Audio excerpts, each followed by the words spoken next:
Halo, halo, apa kabar? Assalamualaikum warahmatullahi wabarakatuh. Senang sekali bisa kembali menjumpai Anda dalam program Off the Record, membaca berita di balik berita, dan kembali lagi yang lebih senang lagi karena sudah kembali lagi bersama dengan Mbak Agi. Oke. Apa kabar Mbak Agi? Baik-baik saja Mas Hersu dan semoga kita semua dalam keadaan sehat karena kita akan membicarakan dan berdiskusi soal negara dan bangsa ini gitu ya. Wis, sekali. Saya baca ada ini opini ya, saya kira artikel ya dari Ya. Rektor Paramadina ya, Profesor Didi Mhm, Tambing. mhm. Ini orang yang saya kenal sejak saya masih kuliah dulu, sudah sangat produktif ya tulisannya ya. Tapi dulu Ya. soal pertanian Mhm, nih, mhm. Prof. Didi Rabini ini yang Pak sangat produktif ya. Ini lulusan IPB dan kemudian melanjutkan sekolahnya di Filipina ya, khusus soal Mhm. padi kalau nggak salah ya Mbak Agi ya, Iya, spinalis iya. gitu ya. Mhm, Ya, ya. mhm. Nah, dan sekarang ini nulis soal politik yang menyebutnya bahwa pemerintahan Presiden Jokowi ini sebenarnya sekarang sudah setengah bubar Mhm, gitu ya. mhm. Saya kira Betul. begitu saya cerna, apa maksudnya? Saya bilang, oh iya benar juga ya analisisnya Mhm, gitu, karena sekarang betul. ini PDIP gitu, yang Mhm, partai pengusung utama dari Pak Jokowi itu justru sekarang sedang berhadapan dengan Pak Jokowi sendiri ya. Jadi ya betul. praktis sebenarnya sudah kehilangan pilar utamanya gitu Pak Jokowi ya. Mhm. Mhm. Iya, begitu pandangan dari Pak Didi Jerabini ini. Beliau dulu dia di Mercu Buana ya Mas Hersu Ya, ya ya. sebagai rektor di sana. Tapi sekarang sudah 2 tahun ini kalau tidak salah yang menjadi rektor dari Paramadina, Universitas Paramadina, yaitu universitas yang dulu juga dikomandani oleh Anies Baswedan begitu ya. Dan ini dia memang concernnya kan terhadap ekonomi begitu, dan dia mengatakan gitu pada salah satu analisanya belakangan ini, dia mengatakan bahwa ya memang pemerintahan saat ini sudah setengah bubar. Jadi jangan harapkan mereka memikirkan rakyat begitu ya.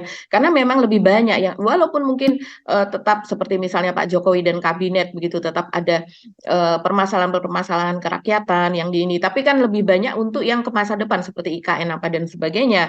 Ya. Dan kemudian juga saat ini ekonomi ini kan masih kita tidak bisa terlalu berharap dengan situasi dunia seperti itu juga, yang sebelumnya misalnya targetnya adalah sekian persen, ini tampaknya target juga akan lebih sulit untuk dipenuhi begitu Mas Irsu, karena pemerintah baik Pak Jokowi maupun koalisi dari pemerintahan yaitu partai-partai lebih banyak itu memikirkan soal 2024 begitu. Ya, saya kira ya, sekarang kan gini ya, di luar itu kan Mhm, Pak eh, Pak Didi ini juga menyoroti situasi politik kita ya betul. saat ini ya, berkaitan dengan Mhm, peta perkubuan sekarang itu ya, mhm, mhm, perkubuan mhm, karena pasca bergabungnya Golkar dan PAN ke Pak Prabowo ini kan betul. banyak orang kemudian tidak bisa lain menafsirkan ya ini adalah keputusan dari Presiden Jokowi gitu Mhm, untuk mhm, memperkuat blok yang dulu disebut sebagai koalisi besar gitu. Ini kan betul. dari semua partai yang bergabung dalam koalisi besar yang kita ingat ya, itu pertemuan Mhm, pada bulan Ramadan lalu itu kan, pada mhm, waktu itu kan dilakukan pertemuan di DPP PAN. Pak mhm, Jokowi mendorong ada koalisi besar itu betul. yang terdiri dari Mhm, Gerindra, PKB, kemudian P3, mhm. PAN dan Golkar. Nah, sekarang dari 5 partai itu kan cukup minus PDIP yang minus P3 yang belum bergabung di Iya, situ ya. betul. Dan tanda-tandanya kan kemungkinan P3 juga akan balik lagi nih karena sudah diusir oleh PDIP ya. Silakan kalau mau mau mundur dari koalisi bersama PDIP kalau Sandiaga Uno tidak jadi calon wakil presidennya kan Mhm, begitu ya. Jadi mhm. ya memang sekarang ini kemudian PDIP jadi secara tidak resmi udah berada di luar pemerintahan dalam situasi sekarang ini karena berhadapan dengan Pak Bisa. Jokowi itu. Mhm, Dan bedanya itu saya kira dengan Nasdem. Kalau Nasdem ini walaupun dia sudah lebih dulu membentuk blok bersama dengan Demokrat dan mhm. PKS, tapi kan tetap menyatakan akan mengawal pemerintahan Presiden Jokowi sampai akhir periode 2024 gitu ya. Betul. Kalau sekarang PDIP ini kan belum keluar dari pemerintahnya Pak Jokowi, tapi sudah menyerang, ya menyerang secara tajam terhadap pemerintahan. Yang paling ramai kemarin soal apa, food Estate. estate ya, food estate Mhm, ini yang diserang langsung dua nih, Pak Prabowo, dan yang melaksanakan proyeknya kan Kementerian Pertahanan ya Mbak ya, dan mhm, penanggung jawabnya tentu Pak Jokowi. Dan juga soal apa, polusi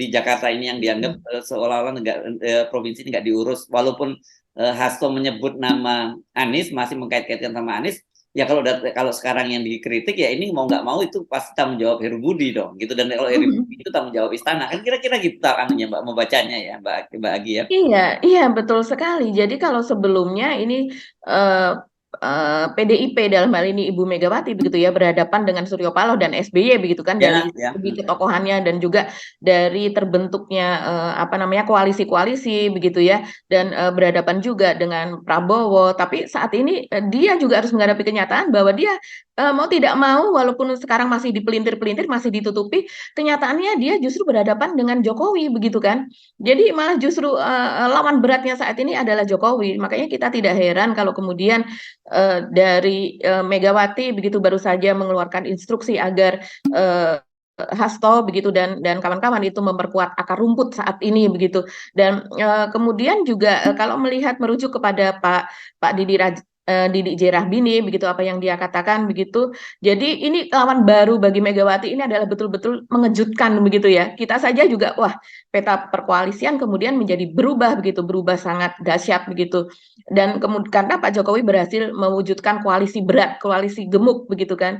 Dan ini sepertinya sebelumnya tidak disadari begitu ya. Jadi seperti semacam seperti ditelikung karena sampai terakhir juga PDIP Mungkin bukan tidak disadari, tidak diduga, bahkan bukan iya tidak betul. tidak diduga ya, gitu kira-kira. Sampai terakhir masih seperti terbentuknya apa tim teknis begitu ya ketika Ya. Puan habis bertemu dengan Erlangga Hartarto, dan kemudian kemarin sesudah adanya pernyataan dukungan dari Golkar dan PAN kepada Prabowo langsung dikatakan bahwa secara otomatis tim teknis tersebut sudah bubar begitu. Jadi rupanya memang sudah benar-benar dibentuk sebelumnya begitu Mas Hersu.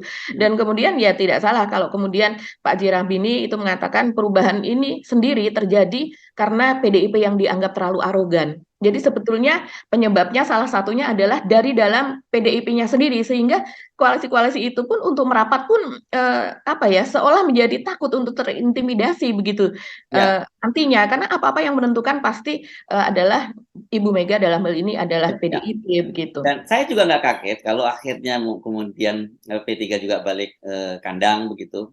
Bukan balik kandang, bukan ini kandang banteng, dia keluar dari kandang gitu masuk ke Pak Ya. Prabowo. Dan karena bagaimanapun juga kan Pak Mardiono ini PLT Ketua Umum P3 ini kan orang Pak Jokowi juga, dia one team press, kemudian sekarang dia utusan khusus dari Pak Jokowi. Jadi kalau Pak Jokowi sudah memutuskan full pendukung Pak Prabowo, dan apalagi kemudian Gibran yang menjadi calon wakil presiden Pak Prabowo, pasti akan P3 juga akan balik kandang. Bahkan saya menduga juga kemungkinan besar itu Perindo itu juga akan balik, karena Perindo kan sudah menyatakan bahwa pilihan dia juga akan pilihan presidennya Perindo itu adalah yang dipilih oleh Pak Jokowi begitu ya. Dan sebelumnya itu kan sempat bertemu dengan Pak Prabowo juga Perindo itu kok, tapi kita tiba-tiba terkejut loh kok dia masuk ke Pak PDI, dan kita menduga pada waktu itu masuk ini mungkin bagian dari strategi Pak Jokowi untuk menempatkan telurnya di dua keranjang kan begitu, ada P3, ada Perindo di situ tapi tetap mendukung Pak Prabowo, dan dua-duanya gitu. Tapi kalau kita lihat sekarang Pak Jokowi kayaknya all out sudah, telurnya satu keranjang saja, yakni Pak Prabowo kan begitu ya Mbak. Kira bagi Ibu Megawati ini tentu harus memilih front pertempuran, nggak mungkin dong dia bertempur berhadapan dengan Surya Paloh, dengan bersama dengan Pak SBY, kemudian bersama menghadapi front baru Pak Jokowi.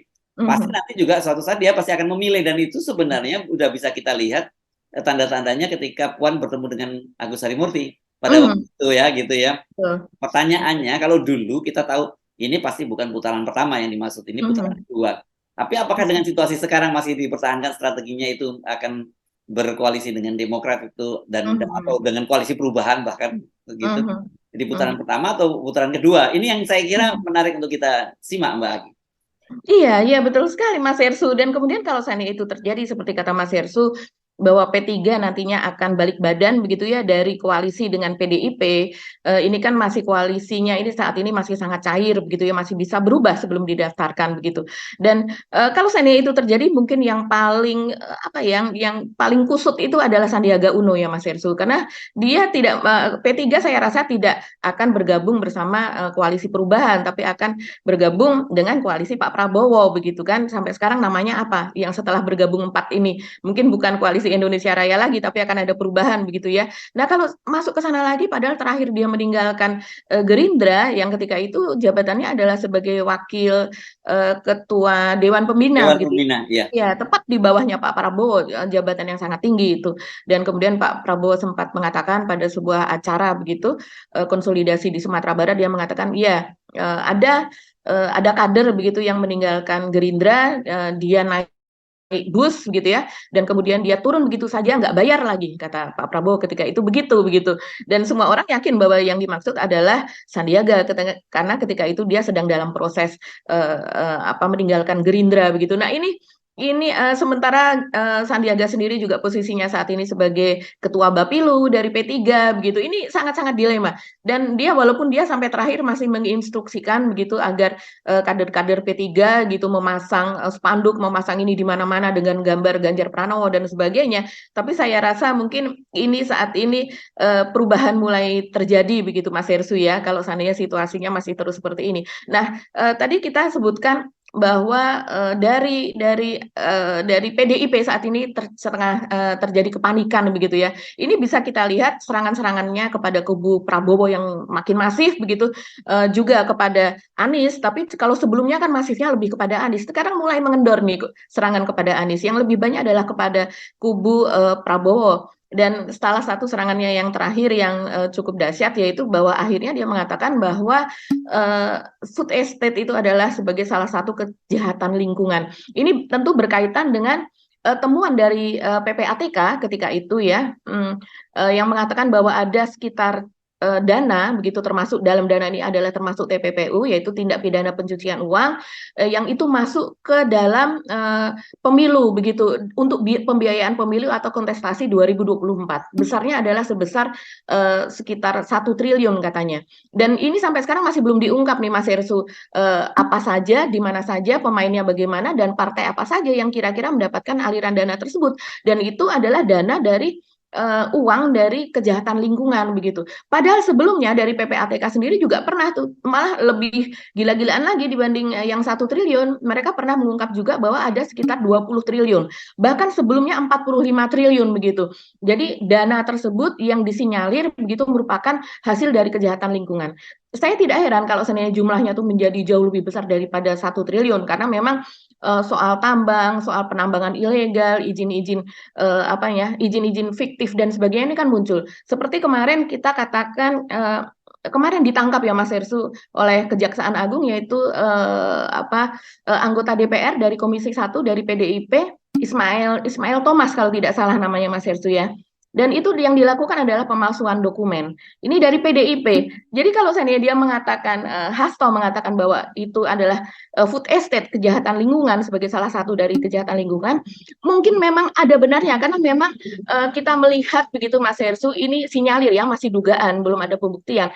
Tapi mungkin tuduhan tersebut sebagian ada benarnya, karena kita melihat memang ada lahan singkong yang di Kalimantan Tengah yang dikelola oleh Kementerian Pertahanan, itu kemudian kita lihat mangkrak. Entah perkembangannya saat ini begitu. Karena Itu pada sudah sempat film disoroti secara serius oleh Walhi kan? sangat oleh Walhi, oleh Greenpeace dan Oh beberapa ya.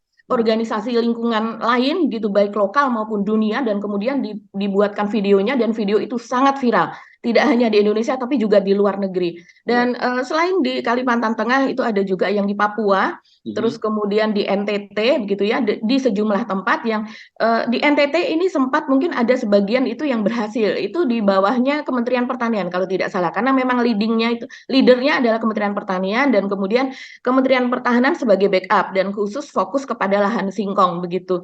Tapi dalam hal ini tuduhan Hasto mungkin kalau seandainya itu bisa dibuktikan, karena saya rasa seharusnya ini dari Kementerian Pertahanan dari Pak Prabowo itu meminta untuk dibuktikan, jangan hanya menjawab bahwa kemarin Prabowo dimintai konfirmasi soal ini dan dia hanya yang benar, dia hanya menjawab begitu saja, tidak bersedia menjelaskan Mas Hersu ketika ditanya Karena wartawan. memang sudah dibantah ya soal food estate itu kan, data-data yang kita simak, video-video yang disebar oleh Walhi, oleh Greenpeace dan sebagainya itu memang menyesakan gitu ya. Itu karena kalau menyinjam Pak ini menyengsarakan.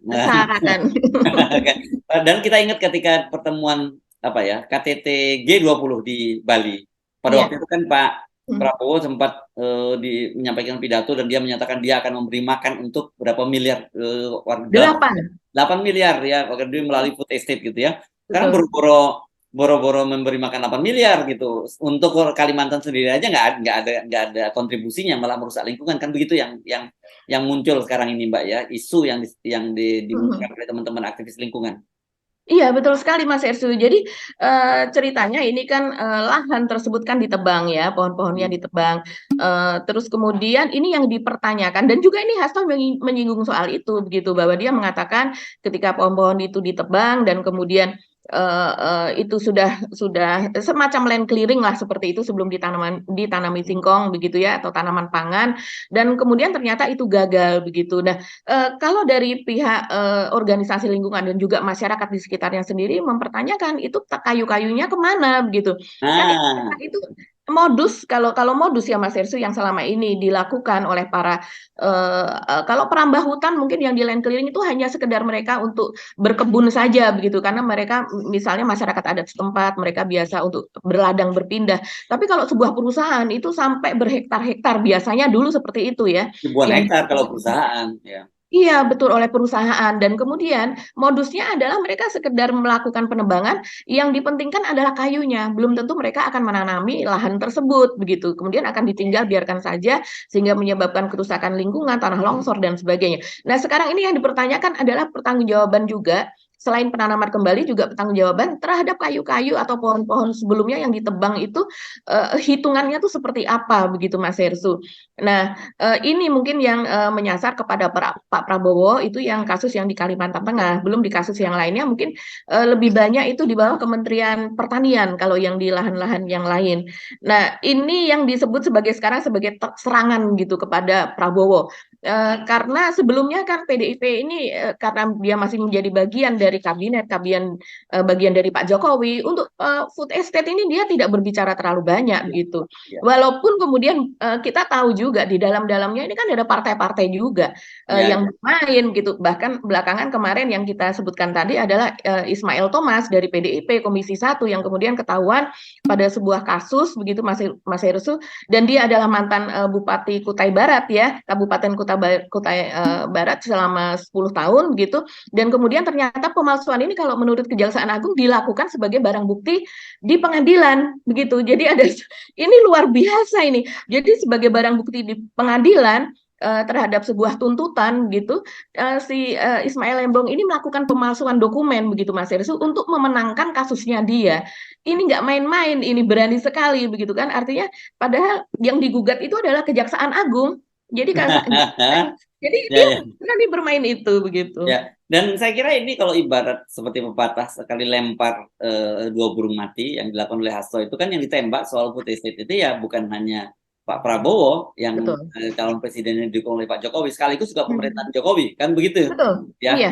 Ya, Hmm. makanya saya sebut tadi ya ini dan kita harus bersiap-siap bahwa ini mungkin baru serangan awal gitu yang dilakukan Hmm. PDIP karena dengan semakin jelasnya positioning Pak Jokowi ya saya kira serangannya akan beruntun termasuk yang serangan ini kan mulai terlihat pada Gibran juga yang Gibran sudah mulai tidak diundang dalam koordinasi kepala-kepala daerah yang menjadi kader PDIP di Jawa Tengah begitu ya yang dia Hmm. ketika Bambang Pacul ditanyakan soal ini kan dia ketua DPD-nya ya Bambang Iya, Pacul betul. sekaligus Hmm. ketua pemenangan pemilunya PDIP dia menyatakan masa dia saya tanya dulu sama sekretariat masa iya nanya begitu terus sementara Gibran karena wakil wali kotanya kalau nggak salah diundang dan kemudian Gibran menyatakan kan saya masih anak ingusan yang diundang ini yang senior gitu dari sini ini udah mulai kita kait-kaitkan apalagi Ya. sebelumnya Hasto kan juga secara terbuka Hmm. menolak untuk gugatan judicial review terhadap penurunan usia calon presiden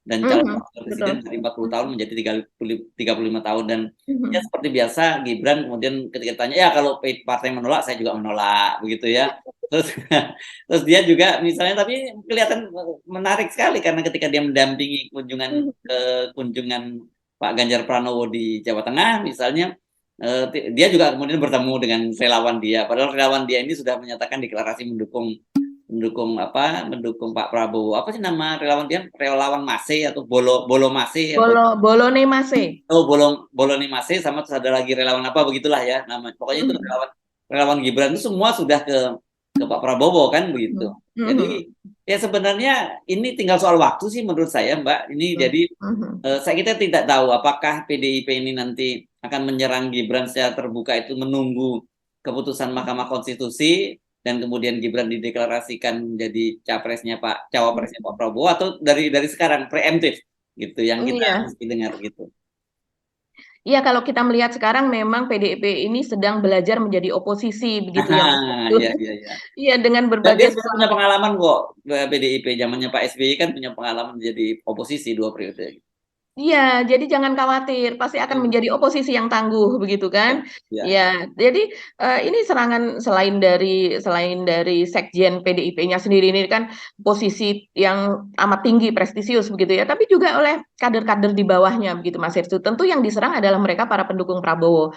Apalagi kemarin kita tahu ada Mas Hirsu tadi adalah sebut relawan. Nah, kemarin itu ada deklarasi 100 lebih relawan gitu di rumah pemenangan Gerindra begitu ya, yang kemudian mereka rame-rame begitu mendukung Prabowo, di mana Prabowo menaiki mobil begitu kan, yang digambarkan oleh Gerindra begitu di akunnya, menaiki mobil terus kemudian diteriaki presiden seperti itu ya, memang cukup meriah. Dan ini kalau menurut sebelumnya itu Adiana Pitululu ya yang mengatakan organisasi relawan dari Jokowi itu sebelumnya ada sekian banyak sih Mas Hersu, 400 atau berapa, pokoknya banyak begitu organisasi relawan ini rupanya. Dan kemudian dia masih menyatakan bahwa sebagian besar begitu itu masih mendukung Pak Jokowi. Tapi dengan ratusan yang kemudian kemarin itu deklarasi begitu ya, dan sebelum-sebelumnya begitu yang besar, yang cukup besar adalah Projo dan sebagainya, dan cukup dekat dengan Pak Jokowi begitu, sudah cenderung kepada Prabowo ya. Kita melihat ini memang betul-betul Ibu Mega ini betul-betul face to face gitu, head to head dengan Pak Jokowi saat ini posisinya. Jadi ini bukan eksodus sih, ini digiring ya istilahnya. Kalau eksodus itu ya mereka suka rela melakukan sendiri pergi gitu. Kalau ini dia memang para relawan ini digiring, relawan Pak Jokowi dan Gibran itu digiring rame-rame ke Pak Prabowo. Pak Prabowo, karena memang kalau kita melihat kan relawan Pak Jokowi ini belum tentu mereka adalah konstituen dari PDIP begitu. Jadi mereka hanya ikut Pak Jokowi, tapi mereka tidak ikut Bu Mega, mereka juga tidak terlalu Soekarnois atau mengulu-elukan begitu ya. Mereka dari Marhen dan sebagainya itu di luar itu, kalau saya lihat mereka betul-betul memang yang mereka dukung adalah Jokowi. Jadi ketika Jokowi memerintahkan mana mereka akan mengikuti begitu. Ini menarik ya, dan saling serang itu saya kira juga terjadi di yang saya sebut di ada relawan, ada simpatisan dan sebagainya. Yang lagi rame itu kan soal PSI juga ya Mbak, yang sekarang lagi nyap-nyapan karena katanya dia diserang oleh kader PDIP gitu. Jadi berkaitan dengan sebuah artikel yang menyebut bahwa sebenarnya sekarang PSI itu dikendalikan oleh Tommy Soeharto gitu ya. Ini menarik juga ya, saya kok tiba-tiba bisa ke sana lompatnya gitu, dan saya tadinya mikir nggak masuk akal, tapi kemudian dalam politik saya berpikir, oh politik ya selalu kan art of possibility kan gitu, jadi selalu mungkin saja. Tapi kemudian ini PSI nyap-nyapan ini, dan saya baca dan saya bisa senyum-senyum sendiri ketika Ade Armando ini, sahabat saya ini, dia menyebut bahwa ini kadrun PDIP. Kadrun itu siapa ya sebenarnya gitu ya. Kalau kadrun itu saya pikir tadinya kadal gurun itu mengacu kepada kelompok-kelompok Muslim gitu. Tapi kalau ada kadrun PDIP, ini varian baru ini atau mutasi itu saya nggak tahu nih. Jadi kalau saya lihat nih sebenarnya Ade Armando ini menyebut itu, jadi menyamaratakan bahwa orang yang tidak saat ini dia di PSI ya, jadi orang yang menyerang PSI itu dianggap sebagai kadrun begitu. Jadinya ini definisi baru ini ya. Betul, ini definisi baru. Jadi dia melihat PSI ini sebagai sebuah entitas yang diperhitungkan lah saat ini begitu kan.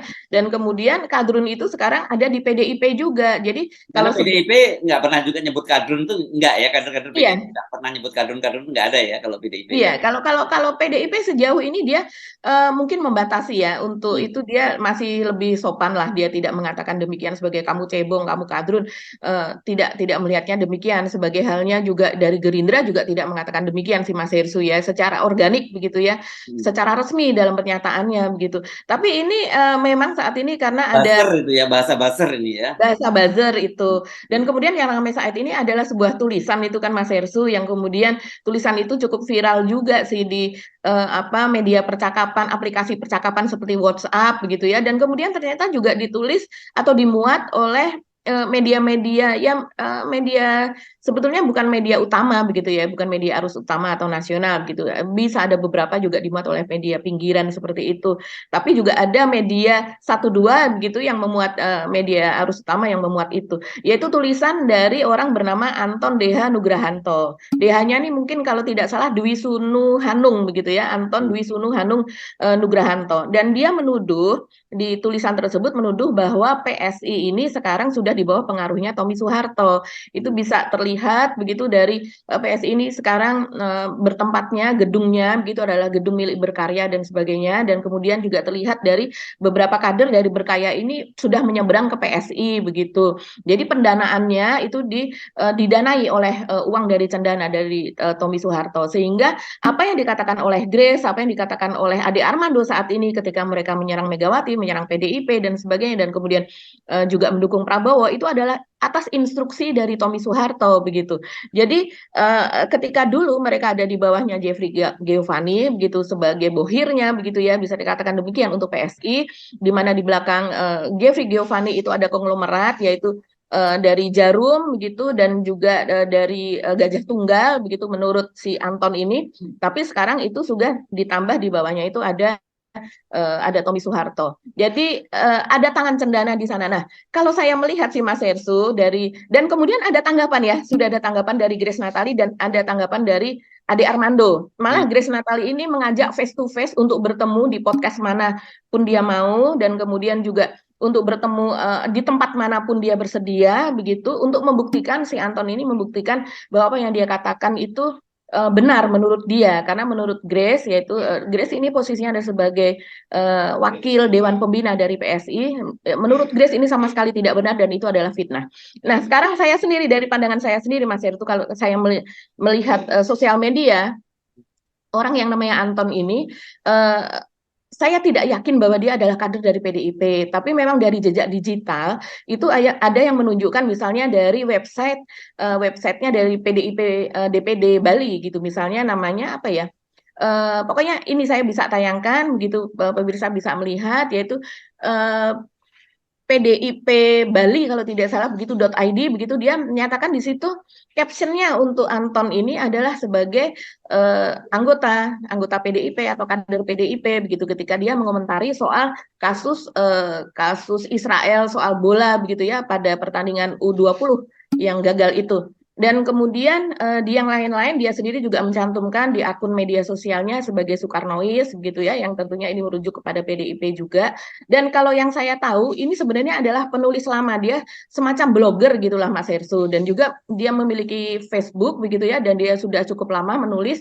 Tapi kalau saya perhatikan, karena saya sebenarnya juga tidak menjadi followernya dia, tapi ada teman saya, ibu-ibu ya, ibu-ibu emak-emak lah bisa dikatakan demikian, yang kemudian suatu saat pernah menunjukkan kepada saya, nih loh Mbak, ada tokoh yang menulis itu sangat luar biasa, dia tahu detail mengenai perpolitikan Indonesia dan saya sangat kagum, sehingga setiap tulisannya saya baca. Saya kemudian melihat siapa gitu kan, ketika saya baca, iya, saya agak geli. Kemudian saya jelaskan, ini orang kayaknya senengnya apa? Kalau bahasa Jawa gotak gatik gatuk gitu ya, mencocok-cocokkan. Cocokologi.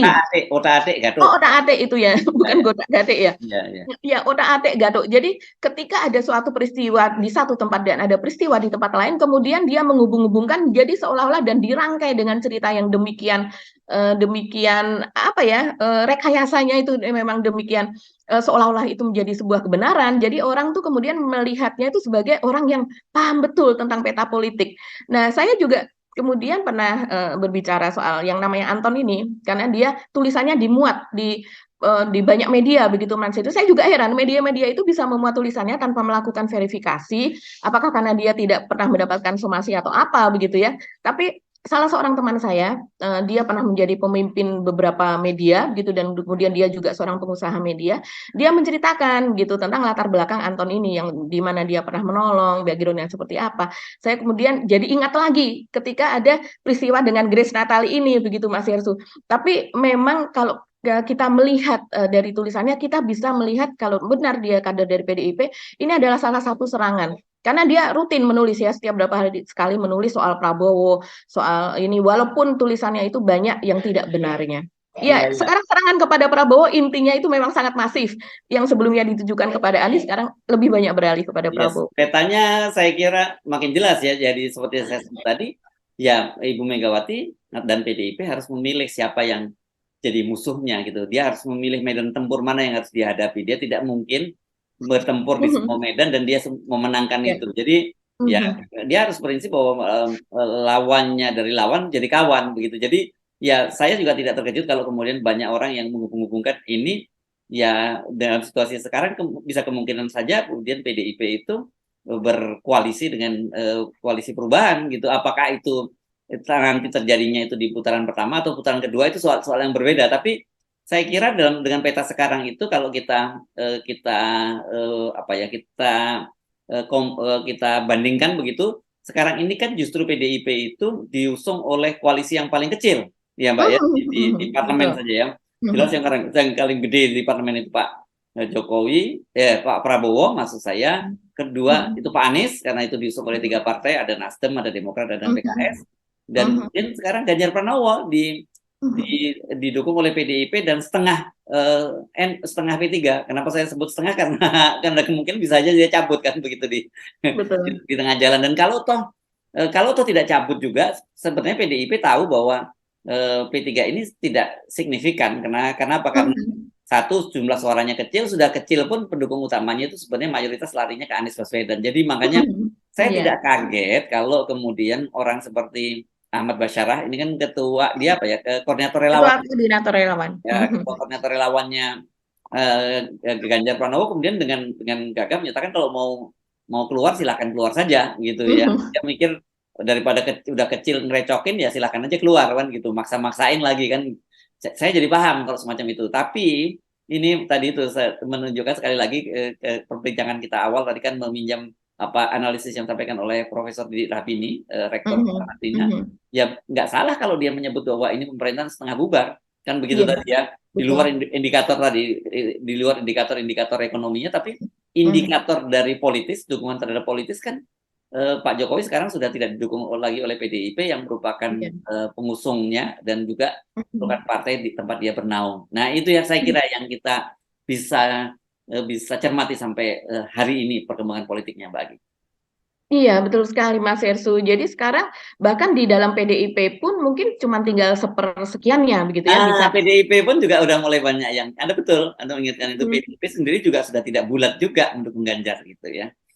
Betul, dan jargon petugas partai itu tadi sudah mulai dilawan begitu ya, bukan sudah mulai, bahkan sudah banyak dilawan gitu, antara lain ya oleh keluarga Pak Jokowi sendiri begitu kan, dengan berbagai sikap dari Gibran walaupun dia tidak menunjukkan secara verbal, secara kata-kata begitu ya yang jelas, tapi dari sikap, dari pertemuan-pertemuan yang intensif gitu dengan Pak Prabowo dan dia tidak takut untuk dipanggil lagi oleh DPP dan kemudian sepertinya DPP juga akan kelelahan kalau berkali-kali harus memanggil, memperingatkan, malah justru hilang muka sendiri karena ternyata setelah diperingati tidak ada dampaknya, tidak ada pengaruhnya, tetap saja melakukan hal yang sama kan seperti itu. Ini kan apa ya kalau orang Jawa bilang apa bulus apa bladus apa ya Mas Ersu ya, pokoknya tidak bisa diatur gitu, tapi dia tidak pernah mengatakan tidak gitu ya, tidak mengatakan tidak, tapi dia melakukan perlawanan dengan sikapnya begitu, bahwa dia tidak bisa diatur sebagai seorang petugas partai. Kalau petugas partai kan apa yang dikatakan atau menjadi garis dari partai itu harus